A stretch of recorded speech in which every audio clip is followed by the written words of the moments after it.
Ser Podcast. Las 8 de Hoy por Hoy en Ser Podcast.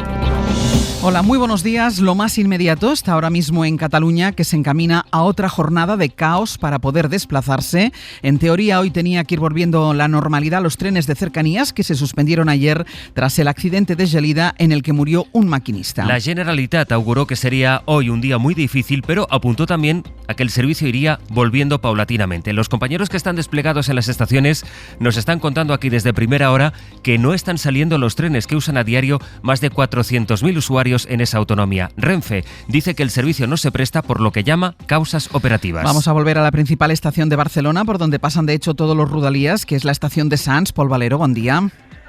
Buen día, sí, aquí pantallas negras, accesos cerrados, es la imagen de primera hora de la mañana, de momento aquí en Sants, donde no llegan ni salen trenes. Renfe hace rato que ha admitido que la normalidad no se está recuperando como se había prometido y de hecho está pidiendo por tierra, mar y aire a la gente que busque otras maneras de moverse porque ahora los trenes no están funcionando. Han conseguido al menos que no haya aglomeraciones en el acceso porque la gente ya no está intentando ni llegar a Sants, ya lo saben, parece ser que están llegando las comunicaciones a la ciudadanía. Todo esto el día después que el Gobierno de Cataluña recibiera una carta de Adif que garantía la seguridad de la infraestructura para reabrir hoy, después de revisarla, pero sin embargo el servicio lo tenemos paralizado, según fuentes, porque algunos maquinistas no se han presentado a su puesto de trabajo. Apuntan a una reivindicación, una protesta laboral, un escenario que también ayer el Gobierno en rueda de prensa contemplaba que podía pasar. Así está Sants ahora mismo. La situación para desplazarse por Barcelona ¿está mejor o peor que ayer? Sergi López, buen día. Buen día, todavía peor porque hoy los ciudadanos sí estaban enterados de que se preveía un día como mínimo complicado en Rodalies y muchos han cogido el coche desde primera hora. Destacamos, por ejemplo, 18 kilómetros de cola en la 2 en el acceso a Barcelona. Las rondas de circunvalación de la ciudad registran también largas colas. La del litoral suma 10 kilómetros de retenciones, también casi colapsada la ronda de Dal. En definitiva, el listado de carreteras con colas es el más largo que se recuerda. A eso hay que añadir el corte de la P7 en Martorell, sentido sur, por peligro de hundimiento, y 4 carreteras cortadas en Girona por inundaciones de las lluvias del martes. El accidente de tren de Gelida se produjo al chocar contra un muro de contención que cayó a la vía a causa del agua acumulada por la lluvia. Allí siguen hoy los trabajos y de la investigación. Vamos a ver qué se sabe. En Gelida, en el lugar del choque, está Eva Hidalgo. Buen día. Buen día. Según el ministro de Transportes, las fuertes lluvias provocaron que el agua se acumulase en la tierra, como consecuencia que el muro cayese justo cuando pasaba el tren por allí, sin dejar margen de reacción al maquinista y los sistemas de seguridad. Estaba circulando a un tramo con velocidad reducida a 60 kilómetros por hora. La poca inversión en Rodalies, reconoce Puente, agrava su vulnerabilidad. Aquí en Gelida ya han empezado a llegar los técnicos de Adif. Lo primero será asegurar la estabilidad del terreno, motivo por el cual se ha cortado la P7 en Martorell, sentido sur, y una vez hecho entrarán las grúas en la autopista que queda elevada para poder retirar el tren. Pues esta es la situación en este momento. Cataluña amanece de nuevo sin trenes de cercanías. Sastre, buenos días. Buenos días, Barceló. Hoy por Hoy Noticias. Ser Podcast. Y tenemos otra información de última hora que les podemos adelantar en este momento. Adif levanta las últimas restricciones de velocidad que quedaban en el AVE en el tramo entre Madrid y Barcelona. Edu Hernández, buenos días.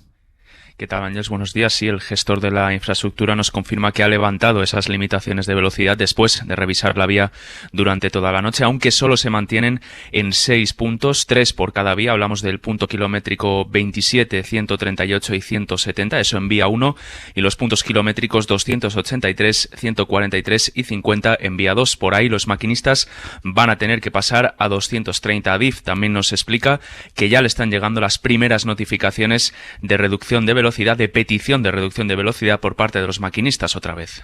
Ayer compareció Óscar Puente, el ministro, junto al director de operaciones de Renfe, José Alfonso Gálvez, y también al director de tráfico de Adif, que es Ángel García de la Bandera, y explicó García de la Bandera las limitaciones, todas estas limitaciones de las que ahora nos hablaba Edu, que hemos ido contando también estos últimos días, e incluso las variaciones, porque ayer contamos pues justo poco más o menos como lo que acabamos de explicar ahora, que se levantaban las de 160, pero que se establecían otras a 230, luego otra vez quedaban a 160. En definitiva, el responsable de Adif lo que decía es que todas estas restricciones no son algo extraordinario. Es un proceso habitual en Adif. Estas limitaciones se pueden poner porque se van a realizar trabajos, se pueden poner porque en una revisión se ha inspeccionado y se asegura el confort de los viajeros, o porque cualquier trabajador ferroviario ve algo, observa algo que entiende que puede salir de la normalidad. Edu, ¿qué dicen los maquinistas, que además han puesto ya fecha a la huelga?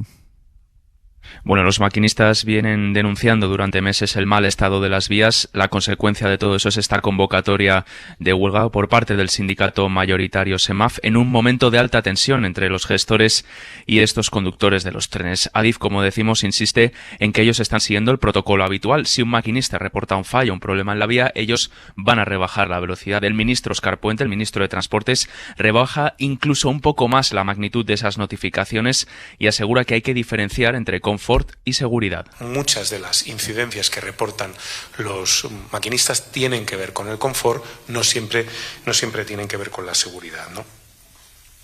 Y para eso están los técnicos de Adif y los medios de los que disponen para contrastar sus testimonios y tomar las decisiones oportunas. El sector de los maquinistas insiste aún así en que es momento de ir a la huelga después del fallecimiento de 2 compañeros del sector esta misma semana y están presionando al gestor de la infraestructura notificando más incidencias. Como hemos contado hace unos minutos, están llegando ya las primeras y puede ser que tengamos nuevas limitaciones de velocidad durante el resto de la jornada. Edu, seguimos en el abierto. Hasta luego. Mientras avanza la investigación del otro accidente ferroviario que ha conmocionado al país y que deja 43 muertos, el de Adamuz, el ministro Óscar Puente insiste en que todavía es pronto para sacar conclusiones, pero admitió ayer en su comparecencia la posibilidad de que un defecto en las vías provocara las marcas que han aparecido en las ruedas del Lirio accidentado y de otros trenes que habían pasado antes por ese tramo. Lo que él niega es falta de mantenimiento. Javier Bañuelos, buenos días. ¿Qué tal, Ángel? Buenos días. Baño, empecemos por las explicaciones del ministro sobre qué pudo provocar el accidente y esas muescas que han aparecido en algunos trenes. Sí, esos pequeños mordiscos en las ruedas de Lirio, como lo definió ayer el ministro Puente, son la clave ahora mismo. La posibilidad de que un fallo en la vía provocase esas muescas de 1 milímetro de espesor coge fuerza. De hecho, Óscar Puente lo contempla como una posibilidad innegable, aunque no quiere precipitarse. Es una posibilidad innegable, pero yo no puedo establecer ese criterio porque ni siquiera lo hacen los técnicos que están en este momento a cargo de la investigación. La duda sigue siendo qué provocó esas marcas en las ruedas. La CIAF sospecha que fue un fallo en las soldaduras de las vías. Sin embargo, el director de tráfico de Adif ha confirmado que no han encontrado problema alguno en esa unión de las raíles en ninguna de las inspecciones previas que realizaron. No hay detectada ninguna anomalía, es decir, ni detalles que a priori puedan tener una relación directa o indirecta. La Guardia Civil ha solicitado todas las imágenes de las cámaras que hay próximas a la estación a las vías de Adamuz, pero para ver si encuentran algún detalle que pueda ayudar en esa investigación, pero esa vía se diluye porque Adif confirmó ayer que no eran cámaras de vigilancia y por tanto no estaban apuntando a los raíles. Bañuelos, gracias. Un abrazo. Sobre el terreno, siguen los trabajos para ir retirando los vagones siniestrados. Hay 43 fallecidos y la Guardia Civil dijo ayer ya que todavía faltan 2 personas por localizar. En Adamuz está María José Martínez. Buenos días. Buenos días, Ángels. Pues ya está amaneciendo aquí en Adamuz, el cielo está despejado, los trabajos continúan. De hecho, nos han dicho que dejáramos expedito el camino porque ahora va a haber, hemos podido confirmar, transporte a través de góndolas, de plataformas, de camión, de los vagones del Lirio que tuvieron que ser apartados para que se facilitara el acceso de los vehículos hasta los vagones del Albia y pudieran estar troceándolos y buscando que hubiera alguna víctima mortal y también para despejar todo ese terreno. Hoy es un día clave, se está realizando esa búsqueda para poner punto y final al encuentro de víctimas. En este momento se trabaja en el tercero de los vagones Albia que cayeron por un talud de 4 metros y está aquí Guardia Civil, bomberos, todos los dispositivos de emergencias en este momento concentrados, abriendo, como decimos, este camino para que hoy comience también el traslado definitivo de Adamuz de primero estos vagones Lirio que van a salir en góndolas por el camino en el que nos encontramos. María José, gracias. Gracias. Las 8 de Hoy por Hoy en Ser Podcast. El Gobierno Central, la Junta de Andalucía y la Casa Real cuadraron ayer las agendas para celebrar el funeral de Estado por las víctimas. Será el sábado de la semana que viene, el 31 de enero. Será en Huelva, la ciudad a la que iba él, Albia. Pedro Sánchez y Juanma Moreno hablaron ayer para intercambiar información y acordar esa fecha. En la dirección nacional del PP, sin embargo, aumenta la presión y el debate interno para elevar las críticas al Gobierno y exigir explicaciones al ministro Óscar Puente, como pide un sector más duro o como ha hecho ya el PP de Madrid. David Junquera, buenos días. Buenos días. Mientras Génova sigue mordiéndose la lengua, en la Puerta del Sol van a lo suyo. Ya tienen la lengua suelta. Que la cruda realidad de todo lo que venimos denunciando desde hace muchísimo tiempo es que ese caos en la gestión en el sistema ferroviario ha dado la peor cara y se ha llevado por delante la vida de, por el momento, 42 personas. El portavoz de Ayuso relaciona las muertes con la gestión del Ministerio de Transportes y fuentes populares deslizan. Nosotros también sabemos decir que los muertos los ha provocado el Gobierno, pero no lo vamos a hacer.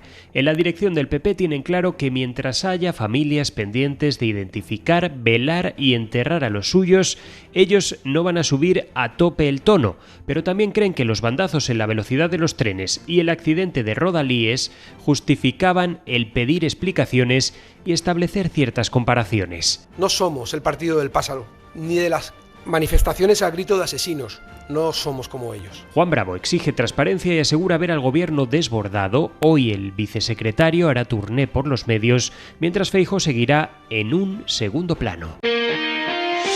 Hoy por hoy noticias. Ser Podcast.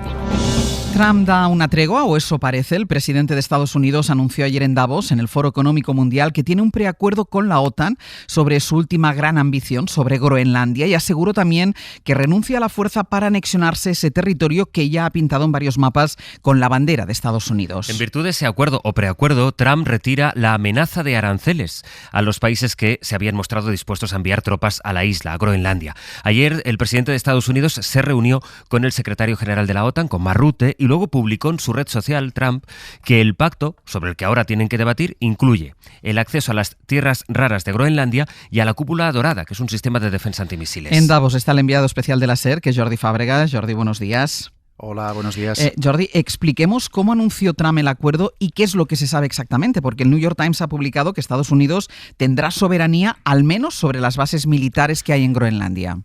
Sí, el anuncio de este avance lo hizo primero Trump, como decís, en su red social, donde habló de un marco para negociar un acuerdo sobre el Ártico, sin dar más detalles. Lo dijo después de haber asegurado en el pleno del Foro de Davos que renunciaba al uso de la fuerza para anexionarse Groenlandia. Luego, más tarde, dio una entrevista a la CNBC donde dio algún detalle más. Well, we have a concept of a deal. And we're going to work together on something having to do with the Arctic as a whole, but also Dijo que el acuerdo es sobre el Ártico en general, que eso incluye Groenlandia, que tiene que ver con la seguridad, con minerales y con otras cosas. También dijo que él no había hablado con Dinamarca, que es quien tiene la soberanía sobre Groenlandia, y que creía que eso lo había hecho el secretario general de la OTAN, Mark Rutte, que, entrevistado poco después, aclaraba que en ese acuerdo, en esas discusiones que había tenido con Donald Trump, no se había hablado en ningún momento de la soberanía sobre la isla. Dice que no ha hablado de esto con Trump, que a cambio de este avance, tras la reunión con el secretario general de la OTAN, lo que ha hecho ha sido anunciar que no va a aplicar más aranceles a 8 países europeos, como había amenazado en caso de que no le permitieran anexionarse Groenlandia. Jordi, gracias. Hasta luego. A todo esto, el ministro de Exteriores de Dinamarca ha respondido ya, dice que el acuerdo crea un rayo de esperanza, pero que hay que seguir hablando en una sala, no en redes sociales. Y ha insistido en cuál es la línea roja de su país, y es que Groenlandia siga formando parte de Dinamarca. Veremos en qué medida este acuerdo que anuncia Trump cambia las cosas. De entrada, Europa celebra una cumbre de líderes esta tarde para estudiar cómo enfrentarse a las invectivas de Estados Unidos. Estrasburgo, Enrique García Pozo, buenos días. Buenos días. La reunión de hoy se mantiene. El Consejo Extraordinario estaba y está previsto para perfilar e intentar cerrar una respuesta a las amenazas de Trump, porque el tono ha cambiado en Bruselas y varias fuentes lo explican precisamente por estos vaivenes de la administración de Donald Trump, un socio que para muchos ya no es fiable. El tiempo de la diplomacia está superado, la persuasión no es suficiente, son algunos de los mensajes que comparten en privado eurodiputados de los grupos europeístas del Parlamento, que como los socialistas o los liberales piden activar el mecanismo anticoerción.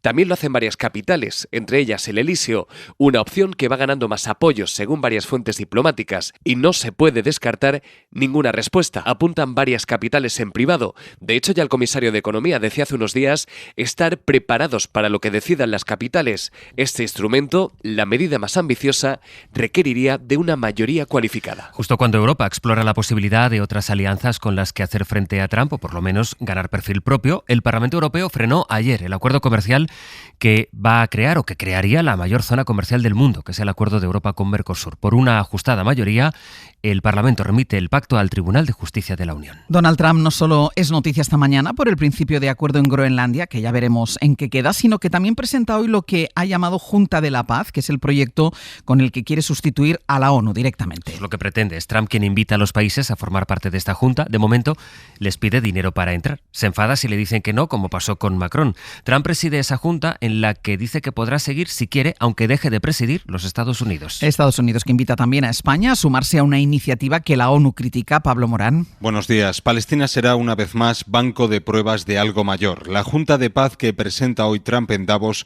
es la idea que el presidente propone para suplir a la ONU en la resolución de conflictos.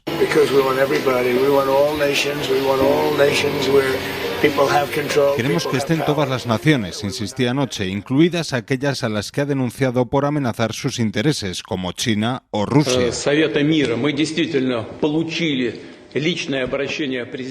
Putin agradeció anoche a Trump la invitación. La están estudiando, pero recuerda que Rusia ya ha pagado con sus activos congelados los $1.000 millones que habrá que pagar para ser miembro permanente. De lo poco que está claro del organigrama es que Trump estará en la cúspide, incluso de forma vitalicia, y que tendrá poder de veto. Lo que se proyecta desborda el mandato que avaló el Consejo de Seguridad de la ONU en noviembre.